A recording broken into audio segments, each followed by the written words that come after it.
Shalom saudara-saudari, bertemu lagi dalam Mercy of Reality TNI Malaysia. Tajuk perkongsian kita pada hari ini adalah jalan yang baru dan hidup. Marilah kita sama-sama membuka Alkitab Injil Ibrani 10 bagi ayat 19 hingga 20. Oleh kerana itu, hai saudara-saudara, kita memiliki keyakinan di dalam darah Yesus untuk masuk ke dalam tempat kudus dengan jalan yang baru dan hidup yang dibukakannya bagi kita melalui tirai, yaitu tubuhnya. Betapa hebatnya hal ini. Yesus telah membuka jalan yang baru dan hidup bagi kita untuk pergi kepada Bapa. Dia menanggalkan tirai yang menutupi kehadiran Bapa dan membawa kita masuk. Terpujilah Tuhan.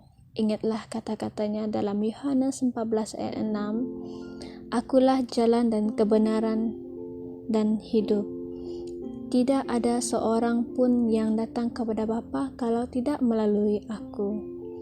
Ingatlah dalam Kejadian, Adam telah berbuat dosa terhadap Tuhan dan diusir dari hadirat Tuhan bersama dengan istrinya Hawa. Selama ini mereka telah bersekutu dengan Tuhan di Taman Eden. Tetapi Alkitab mengatakan bahawa Tuhan mengutus seorang malaikat bersenjatakan pedang api yang menyala-nyala untuk berjaga di pintu gerbang taman itu, melarang mereka daripada masuk semula ke taman tersebut. Tiba-tiba persekutuan yang manusia pernah nikmati dengan Tuhan sudah berakhir. Itulah permulaan agama. Manusia mula melakukan apa sahaja untuk mendapatkan kehadiran yang ilahi itu lagi. Semua agama di dunia hari ini mencari perkara yang sama, kehadiran ilahi. Manusia tidak mempunyai cara untuk kembali ke kehadiran itu hinggalah Yesus datang. Dia telah membuat kenyataan yang mengejutkan di mana kita telah membaca sebelum ini. Dia berkata, Akulah jalan. Tidak ada seorang pun yang datang kepada Bapa kalau tidak melalui aku. Yohanes 14 ayat 6. Inilah yang Adam perlukan. Inilah yang para bapa perjanjian lama perlukan. Jalan menuju ke dalam hadiran Bapa. Yesus adalah jalan itu. Apabila dia mati di kayu salib, Alkitab mengatakan bahawa tirai tebal yang menutupi tempat yang maha kudus di dalam rumah Tuhan terkoyak dua dari atas sampai ke bawah. Matius 27 ayat 51. Yang membukakan jalan dalam hadiran Bapa. Hari ini tidak ada tirai lagi. Tidak ada lagi pemisahan di antara kamu dan Bapa. Kamu tinggal dalam hadiratnya dan Alkitab mengatakan di hadiratmu ada kepenuhan sukacita dan nikmat senantiasa. Mazmur 16 ayat 11.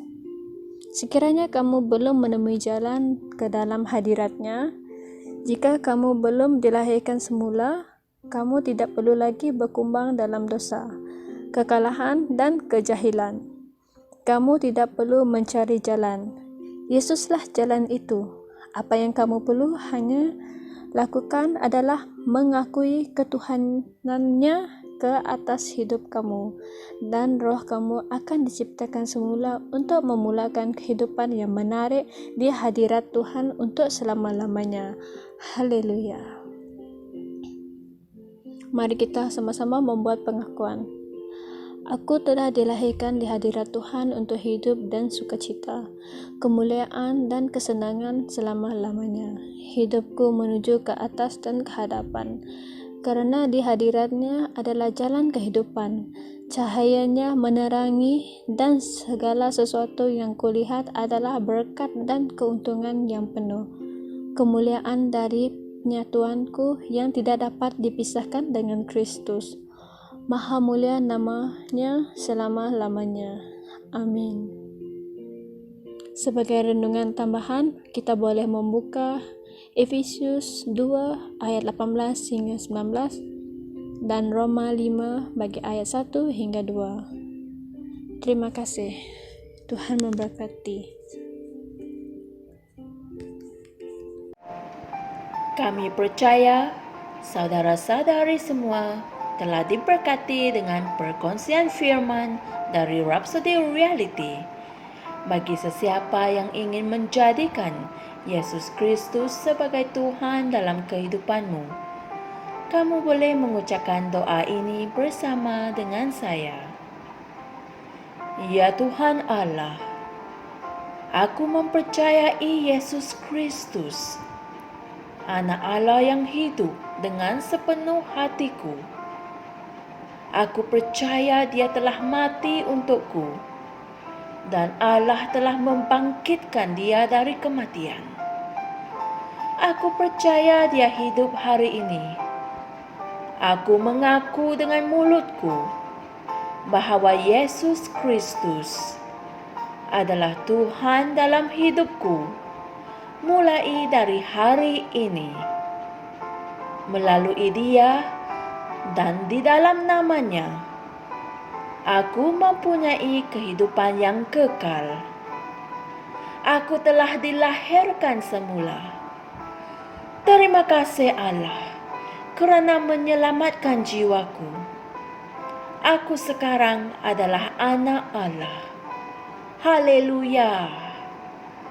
Tanya, sekarang kamu telah menjadi anak Allah. Untuk apa-apa sebarang pertanyaan atau untuk mendapatkan lebih banyak maklumat mengenai bagaimana untuk bertumbuh sebagai seorang Kristian, anda semua boleh hantar mesej di akaun Facebook kami atau email kami di tni.msia@gmail.com. Sekali lagi, tni.msia@gmail.com. Tuhan berkati Anda semua.